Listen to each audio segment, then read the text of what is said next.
All right.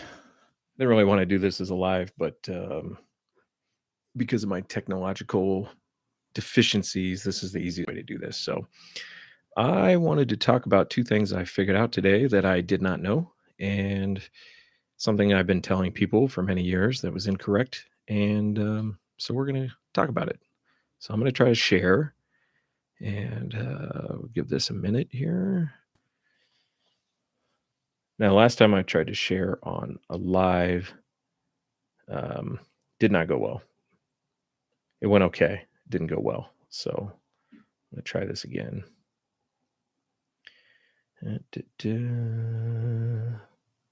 Got to set up my monitoring so I know if it is working or not. Give me a moment.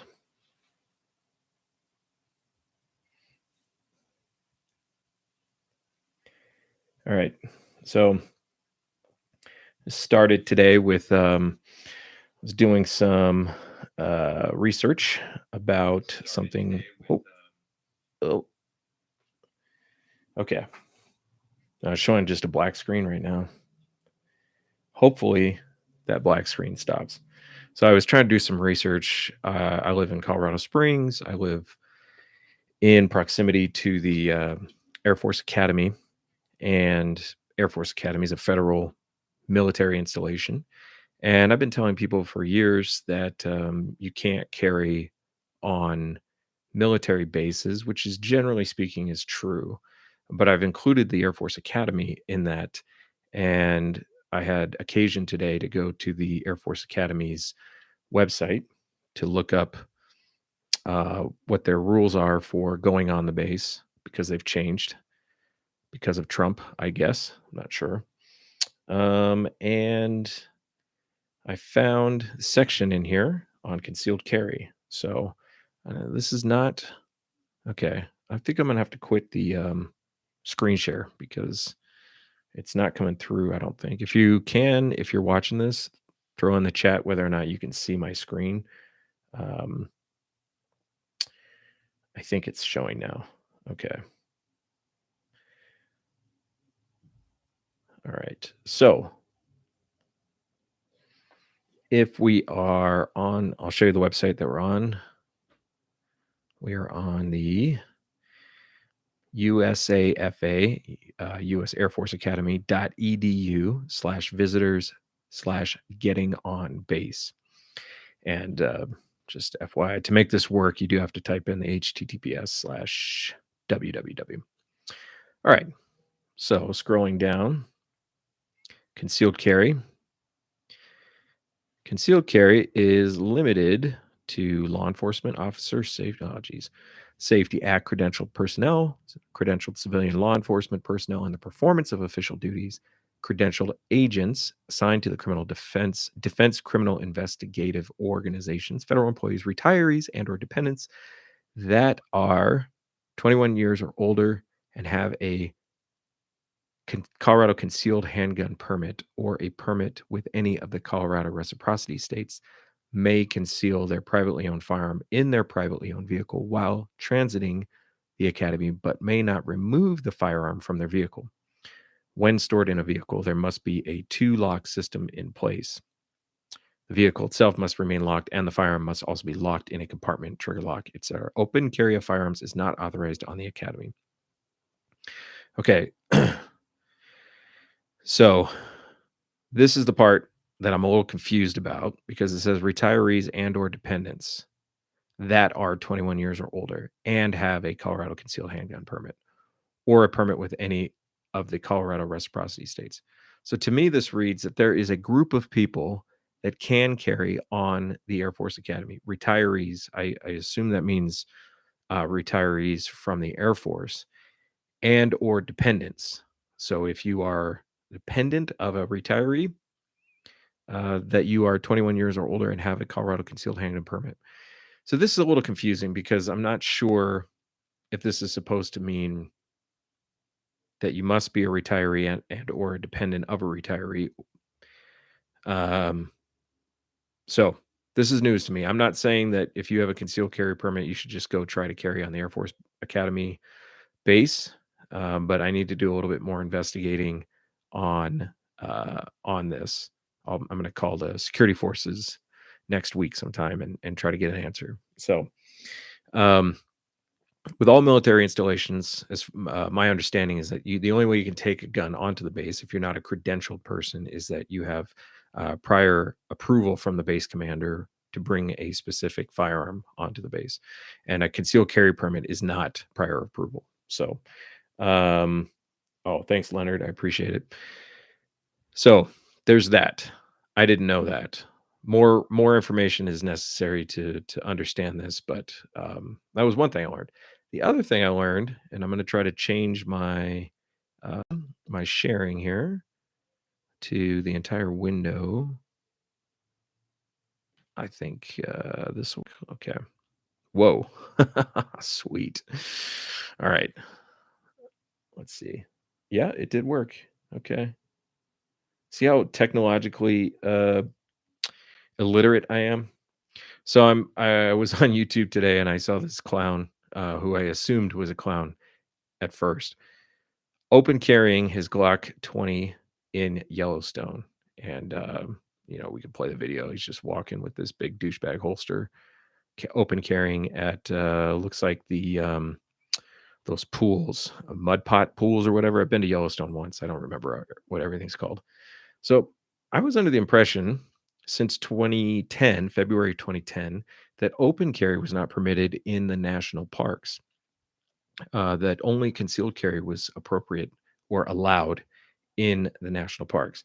So if we go to the nationalparksystem.gov, nps.gov, gate, learn, management, firearms in the national parks, it simply says the law governing possession of firearms inside a national park changed on February 22nd, 2010. Thanks, Obama. Visitors may possess firearms within a national park unit provided they comply with federal, state, and local laws. The role of the responsible gun owner is to know and obey the federal, state, and local laws appropriate to the park they are visiting. For more information, um, this is it says New York state gun laws for some reason. Please remember that federal law prohibits firearms in certain park facilities and buildings. These places are marked with signs at public entrances. Now, the thing to remember about federal property is that federal laws supersede state laws when it comes to the federal laws preempt local laws when it comes to carrying firearms. So, for instance, if you try to take a gun into a post office because you're saying, well, I have a concealed carry permit in the state of Colorado, the post office is governed by federal law and there's no guns allowed on postal property. But this says may possess firearms within a national park unit, provided they comply with federal, state, and local laws. Well, the federal law in this case would be the law that says you can have a gun in the national park, provided that you are following the state and local laws. So in Colorado, you can open carry. So that means in Estes Park, you can open carry. This is news to me. I thought this was concealed carry only. And to put a finer point on it, if we go to YellowstonePark.com, this is one of the, I don't know, one of the park websites. Yes, guns are permitted in Yellowstone National Park. Park visitors are able to openly carry legal handguns, rifles, and shotguns and other firearms per a federal law approved by Congress and signed by Barack Obama. Concealed weapons are allowed by state statute. Now, you can't shoot your gun, meaning that you can't target shoot. You can only use the gun to defend yourself or others. There's no hunting, there's no target shooting. So, this is interesting. And down here, because Yellowstone crosses Montana, Idaho, and Wyoming, it just quickly runs through: is open carry allowed in Wyoming? Handgun, yes. Rifle, yes. Vehicle, yes. 21 years of age. Concealed carry, person, vehicle, state reciprocity, age limit, etc. And then Montana, and then Idaho as well. So open carry, when I first saw this guy's video, I was like, is he trying to get a federal charge? And then I thought to myself, is there something I'm not aware of? So I went and looked. And I think the reason why I had this wrong for so long was because this circulated in the gun community as a concealed carry law change. And So the focus was on concealed carry. And it was my fault for not verifying this more closely. At the time, I did go and read the law, but I either missed the open carry part or it wasn't clear. But it's my fault for not understanding that and perpetuating the false information that open carry is not allowed in the national park. Now, why would you open carry in the national park?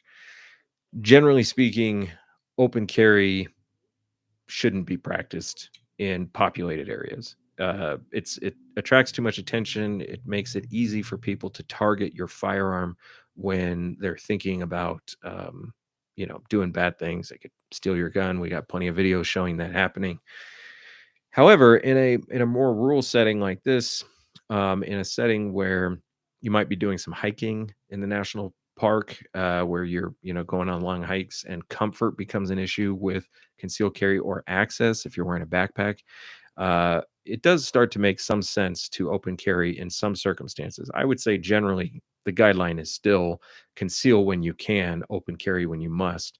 Uh, but it does make some sense in this setting from a self defense point of view.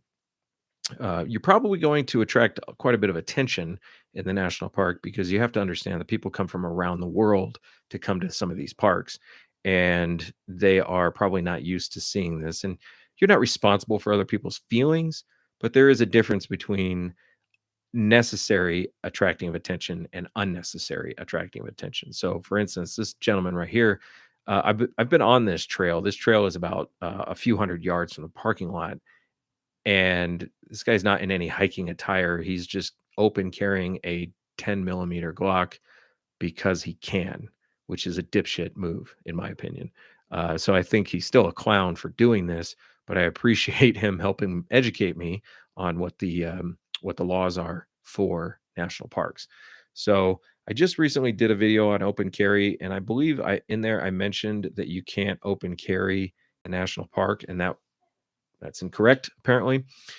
So it's important when you go out and seek information from the internet, when you're listening to people on YouTube talk about this stuff, you do have a responsibility to vet what they say.